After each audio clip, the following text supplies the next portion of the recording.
May nagtanong sa akin bakit niya daw kailangan mag-invest. Meron naman daw siyang pension pag nagretiro siya dito sa Australia.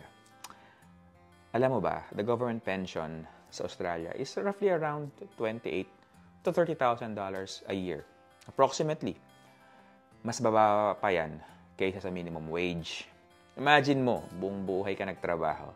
Tapos pag retiro mo, mas bababa pa ang kita mo kaysa sa isang teenager na nagtatrabaho sa makas. Parang hirap yata nun, ha?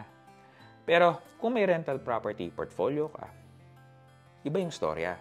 Habang natutulog ka, may rent na pumapasok. Hindi ka nagbibilang ng barya. Ikaw ang binabayaran. Hindi ka dependent sa gobyerno. Ikaw ang mas may control sa buhay mo kung saan mo gustong magbakasyon, sa Pilipinas man o dito sa Australia. Two paths that you can think and decide. Maghintay ka lang sa handouts ng gobyerno or choose the path na meron kang freedom, dignity, at pride sa retirement mo. No one is coming to save you.